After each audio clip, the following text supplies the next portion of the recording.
The idea that the secret formula for Coca Cola is only known by two people who are never to be allowed near one another in case of some disaster resulting in the recipe being lost forever is one of those pop culture staples people can't help but perpetuate. Given this, it's perhaps not surprising that the spread of this idea has also been helped by various advertising campaigns done by Coca Cola claiming just this. In fact, this idea actually started as a result of a Coca Cola advertisement, but we'll get to that in a bit.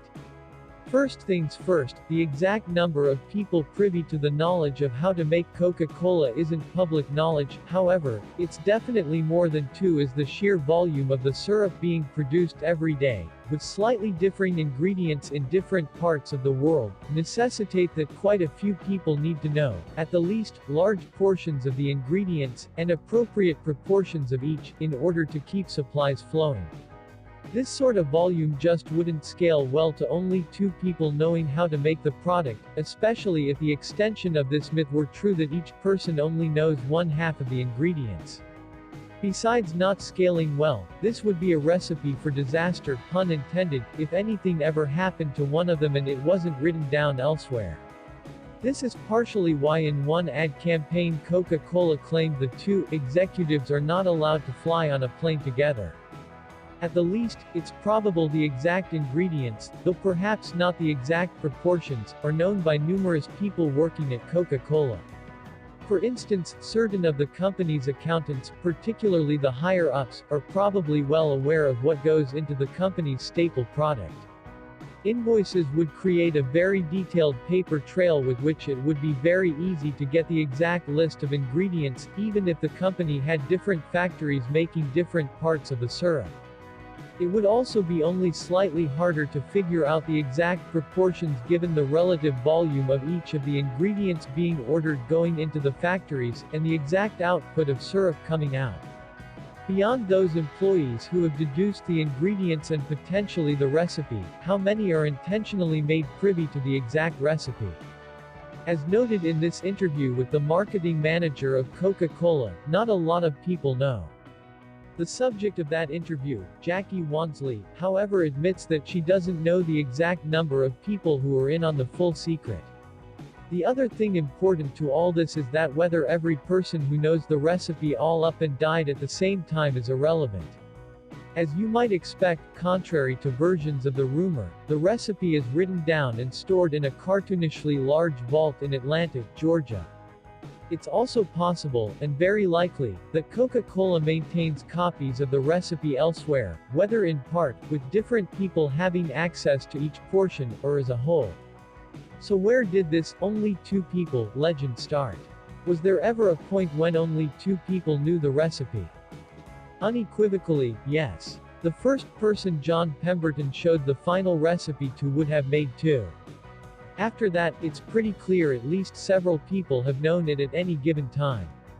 As for who the two were, Pemberton modified his Pemberton's French wine Coca to make Coca-Cola, partially as a response to the banning of alcohol in Atlanta, Georgia in 1886. The drink contained alcohol, with the help of Willis Venable and Frank Mason Robinson. One of those two seemingly would have been the second. This would have likely quickly become three, and more ever since. The secrecy surrounding the formula really began in earnest when Asa Candler bought exclusive rights to the recipe in 1891.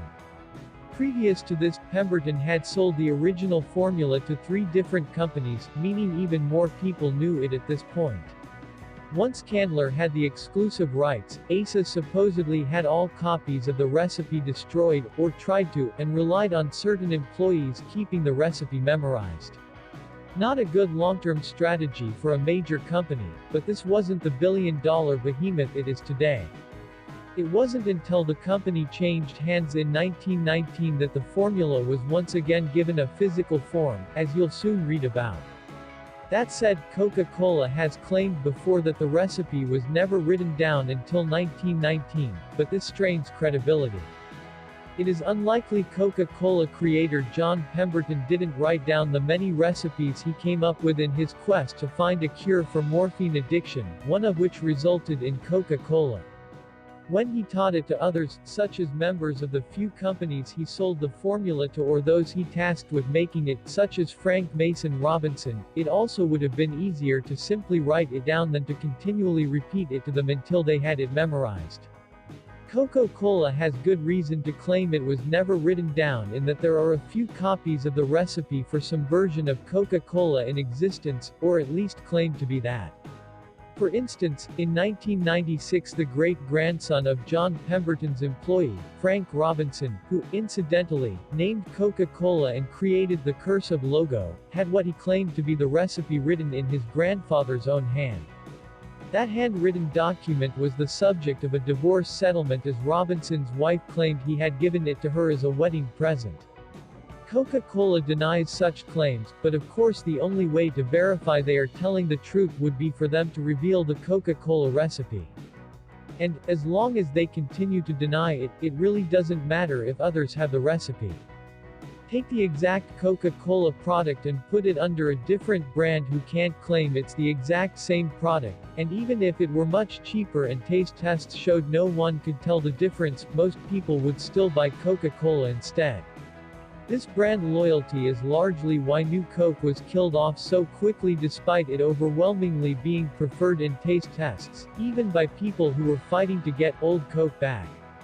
Further, in order to fully replicate Coca-Cola, in the United States at least, you'd need something only one company has access to: coca leaves. Currently, only Step & Co. can import these leaves into the United States. They then process the leaves and sell the cocaine-free extract to Coca-Cola and the cocaine to the pharmaceutical company Mallinckrodt. Thus, to make your own Coca-Cola, you'd need to convince Step & Co. to branch out and sell to your company too. This is likely a tall order considering the pressure Coca-Cola would put on them not to. Coca-Cola was invented in 1885 by John Pemberton, a pharmacist from Atlanta, Georgia, who concocted the original formula in his backyard. Pemberton's recipe contained cocaine, in the form of an extract of the coca leaf, which inspired the coca part of the beverage's name. The cola in the name comes from the cola nut, which contains caffeine, another stimulant.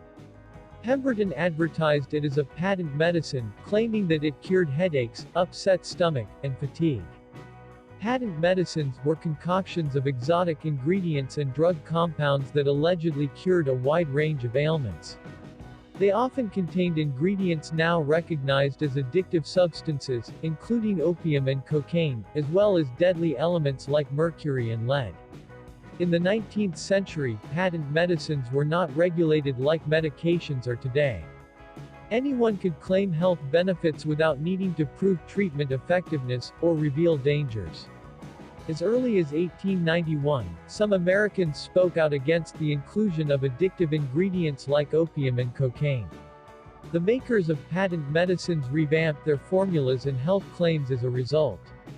Coca-Cola was first conceived between 1885 and 1886 by a John Pemberton, a former Confederate soldier turned drug store owner.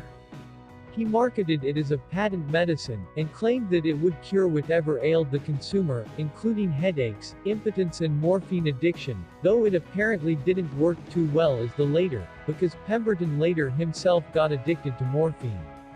The name Coca-Cola was derived from its two medical ingredients. Coca came from the coca leaf which is used to create the cocaine the drink contained, and cola from the cola nut which provided the drink's caffeine.